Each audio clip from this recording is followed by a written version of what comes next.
What up, y'all? This is your boy, Mr. Downtown Ray Melo, and you're listening to the Entertainment Report on iHeartRadio for Monday, July 13th, 2015, delivering some major stories and trends going on in the world of entertainment and beyond. You can follow the show on Facebook or on Twitter, facebook.com/The Entertainment Report with Ray Melo, that's RAYMELO, or on Twitter at The Enter Report. You can listen to the show anytime you want on iHeartRadio. Just go to iHeart.com, search for The Entertainment Report, and it'll take you to the page. Hopefully everybody had a fantastic weekend.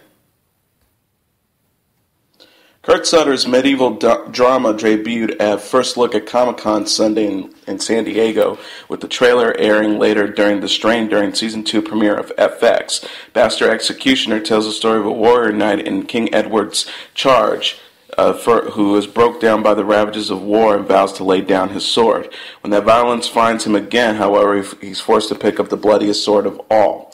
The series stars newcomer Lee Jones, along with Sutter's wife and Son of Anarchy star Katie Sagal, True Bloods Stephen Moyer, Flora Spencer Longhurst, Sam Spurrill, Darren Evans, Daniel Spaney, sons Timothy V. Murphy, Sarah White, Sarah Sweeney, Ellen Rise, Ethan Griffins, and guest star Matthew Reyes made the panel for the show. Bastard Executioner, which is currently filming in Wales, also reunites Sutter with director-executive producer Paris Barclay, who helmed the 2-hour pilot episode. The period drama was ordered to series in late May, with its 10-episode first season set to debut in September.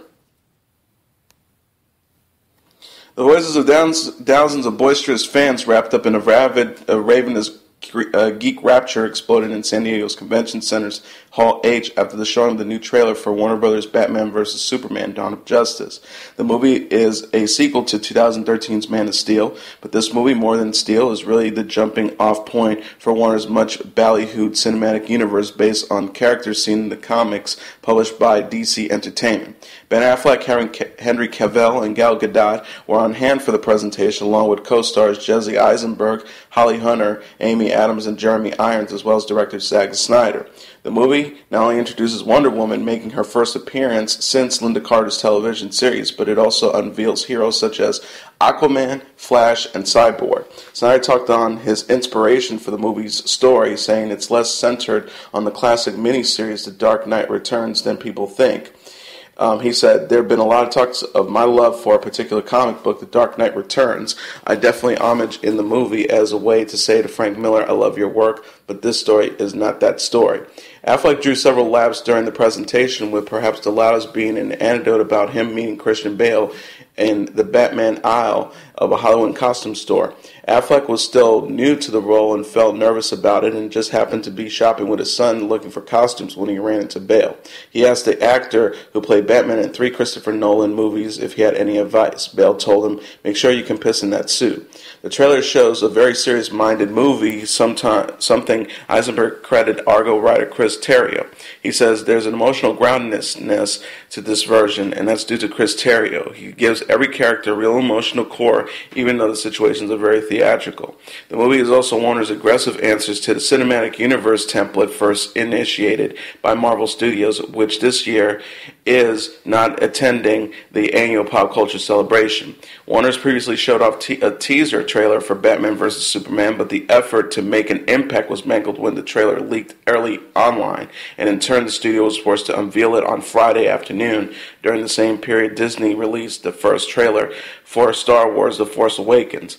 Saturday's panel, which also included a surprise appearance of the cast of Suicide Squad and a cool sizzle from that still in production movie, allowed Warner to seize control of the word once more.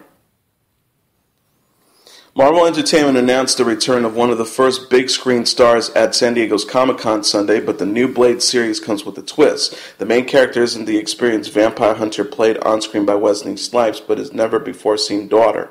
Revealed during the publisher's Women in Marvel panel Sunday morning, the new Blade is Fallon Gray, the 16-year-old offspring of Eric Brooks, the original Blade. Not that she knows that when the series opens. Instead, she believes that she's just a regular teenager in her Oregon high school.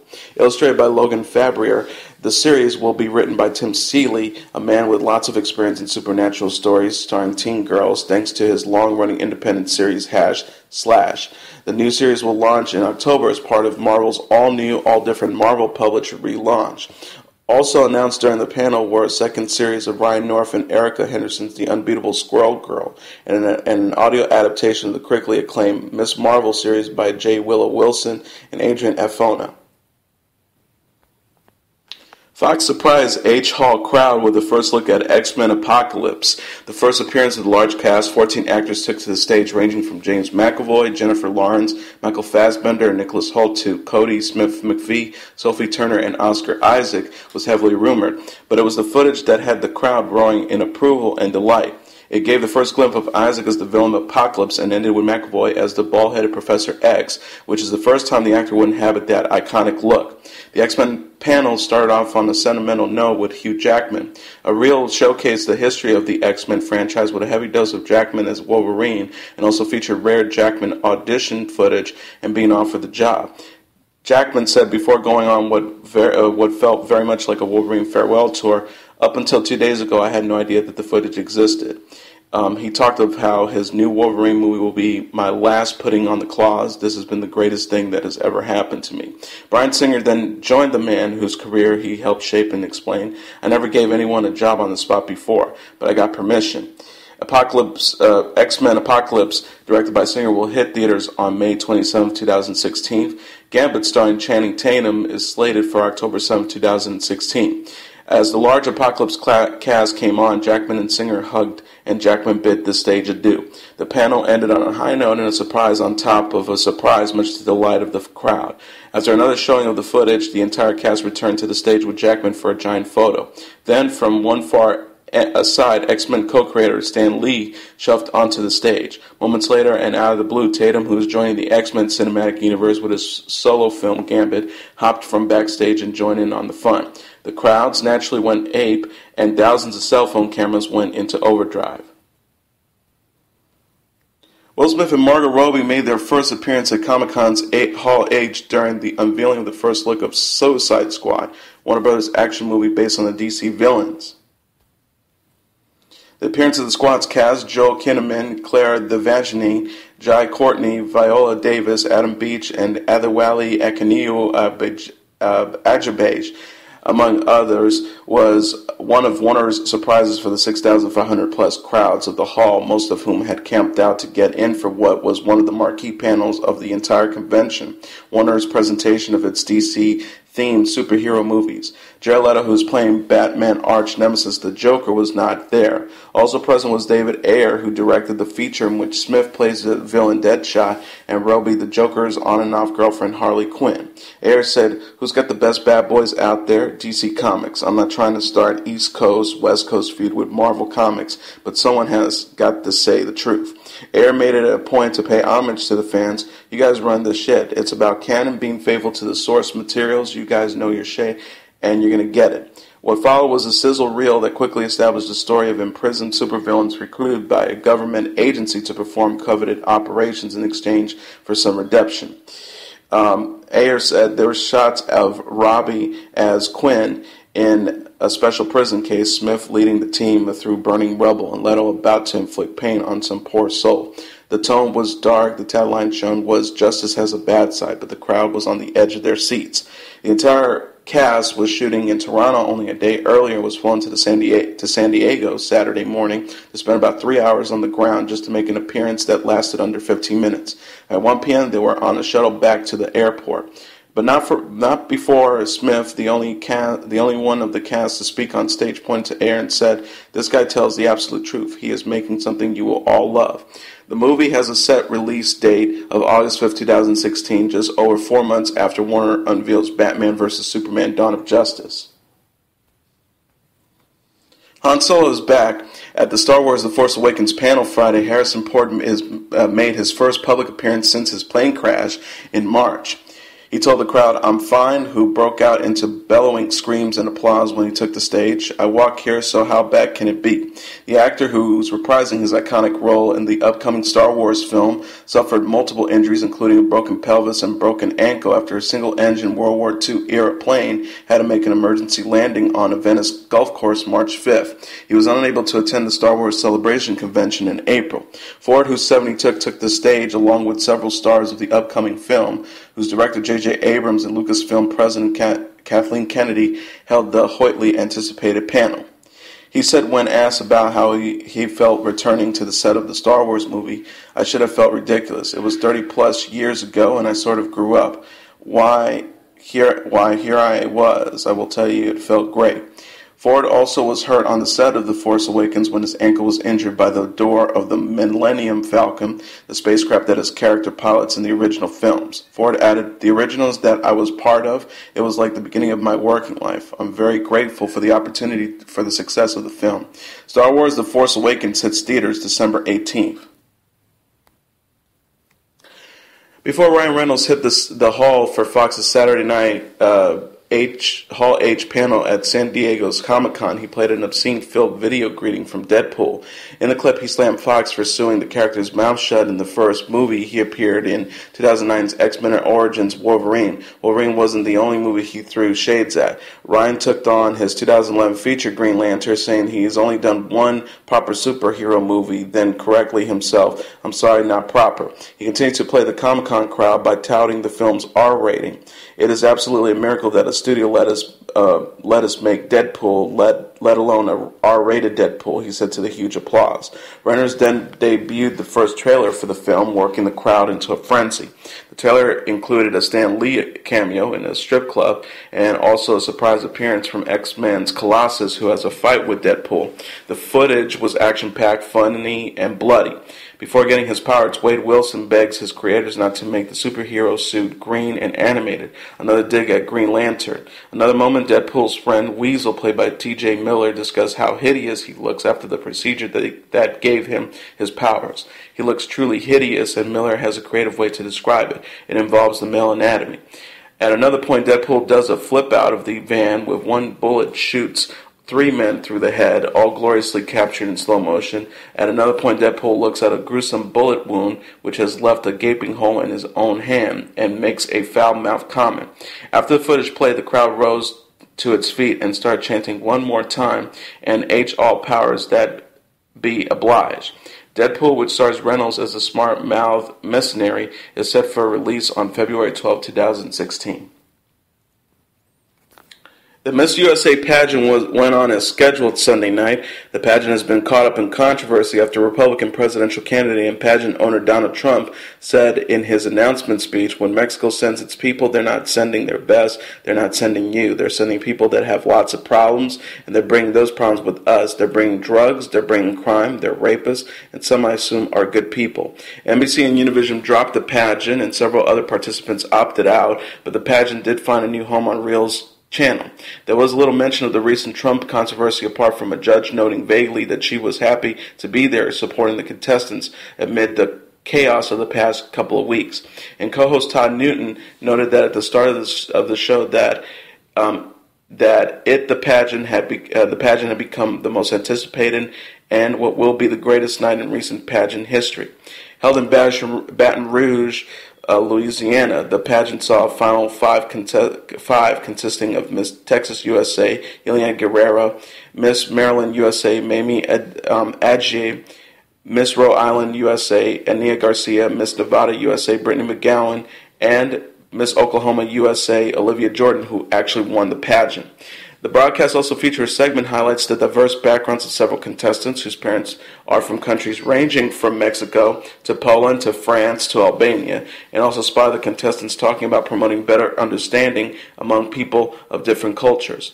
The judges panel, originally scheduled to include HGTV's Jonathan Scott, former NFL star Emmitt Smith, actor and TV personality Terrence Jenkins, and former Miss USA Zuleika Rivera, all of whom dropped out of following Trump's comments, include former Miss Teen USA, Miss USA or Miss USA, Miss Universe winners Tara Conner, Miss USA 2006, Danielle Dottie, Miss Teen USA 2011, Rima Fakwa, Miss USA 2010, Layla Lopez, Yuranira, Miss Universe 2011, Nana Merriweather, Miss USA 2012, Brooke Lee, Miss Universe 1997, Michelle McLean Bailey, Miss Universe 1992, Kimberly Presser, Miss USA 1999, and Crystal Stewart, Miss USA 2008.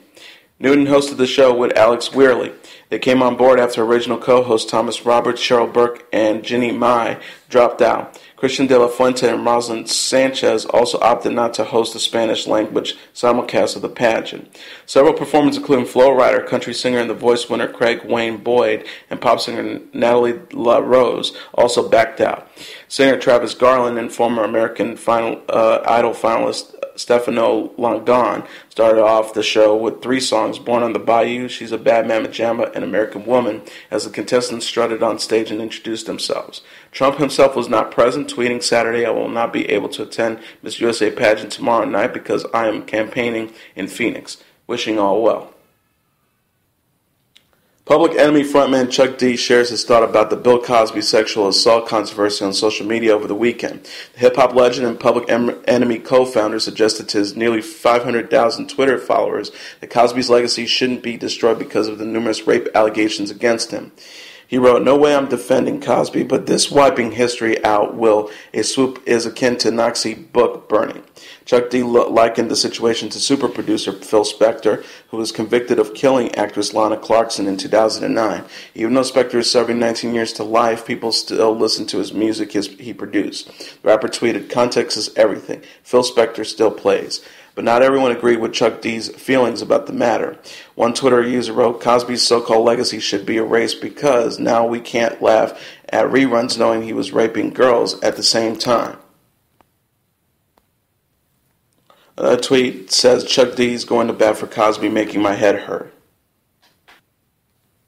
Judd Apatow continues to decry comedian Bill Cosby during an appearance on the Today Show Monday to promote his new movie Trainwreck. Apatow said a lot of people got terribly hurt, and when you go out on a date, you don't need 7 prescriptions of Quaaludes. I'm in show business. Famous people can meet women without the enormous prescription. Apatow was referring to the explosive revelation from a recent release of 2005's deposition in which Cosby admitted he obtained the drug methaqualone with the intention of giving it to women with whom he planned to have sex with.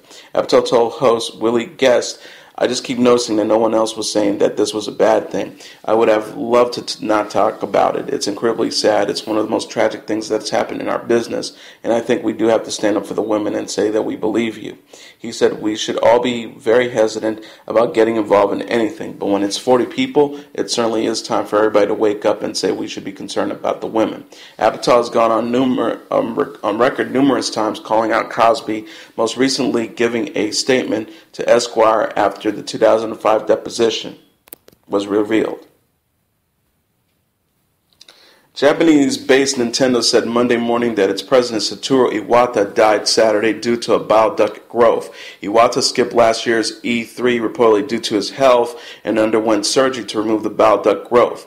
Born December 6, 1959 and raised in Japan, Iwata joined Nintendo in the 80s, working on games including Balloon Fight, Earthbound, and the Kirby franchise. He was named director in 2000 and 2 years later succeeded Hiroshima Yamuka as the company's 4th president and also was named representative director. 2 years ago, he became CEO of Nintendo of America Incorporation. Nintendo's brief statement did not mention a successor.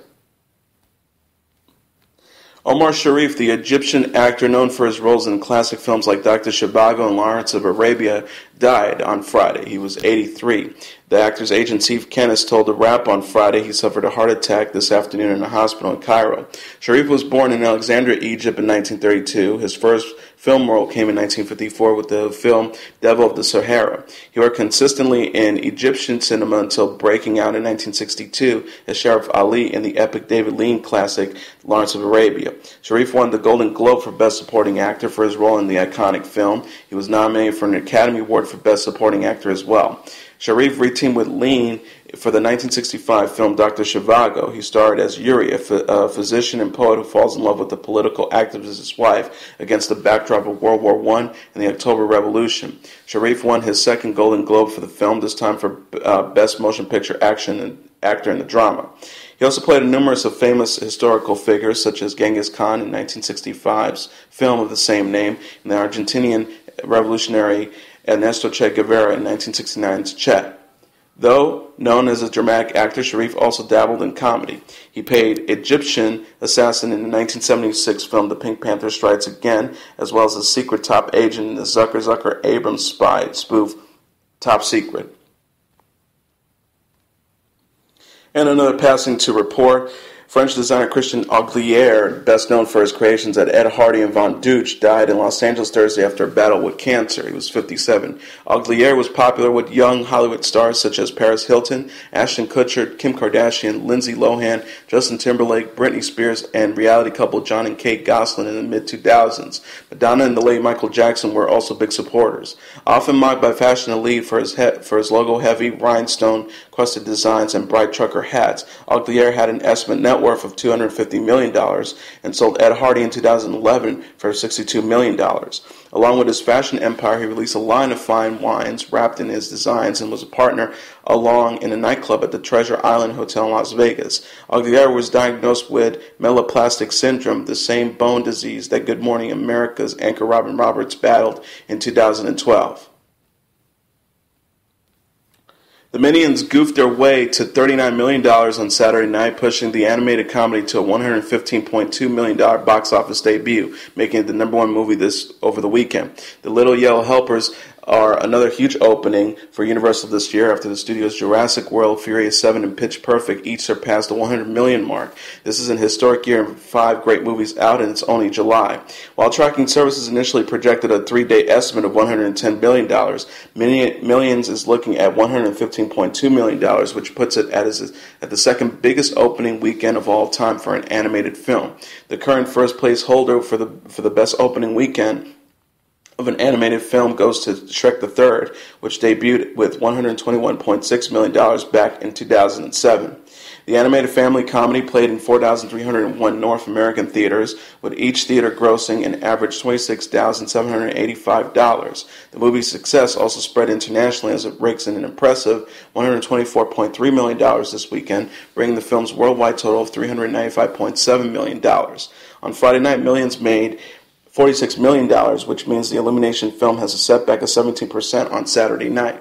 Minions, with a $74 million production budget, proves to be a record-breaking weekend for Universal and Illumination Entertainment, even beating out Despicable Me and Despicable Me 2, which grossed $56.4 million and $83.5 million in their opening weekends, respectively. Jurassic World, which nabbed second place this weekend, added an incredible $18 million in its fifth weekend, which brings in to a domestic total of $600 million. Disney's Pixar Inside Out is still strong even in its fourth week, adding roughly $18 million, which gives the animated film a total gross of $285 million so far.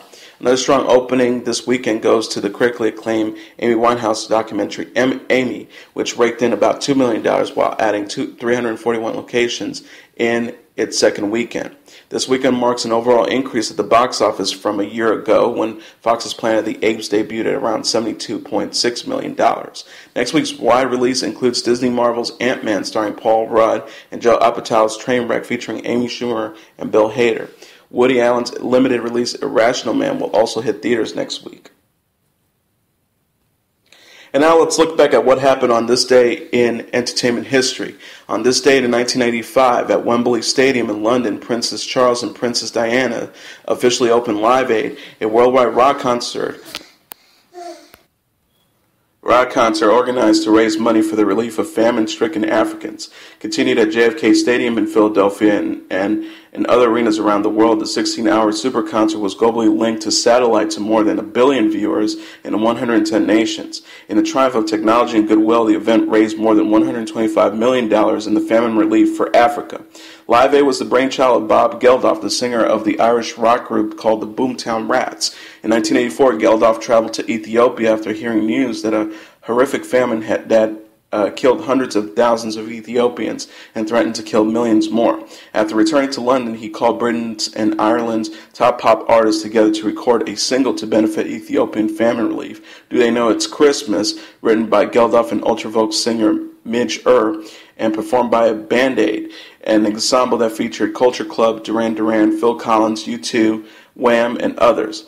It was the best-selling single in Britain to that date and raised more than $10 million. Do They Know It's Christmas was also number one hit in the United States and inspired U.S. pop artists to come together and perform We Are the World, a song written by Michael Jackson and Lionel Richie.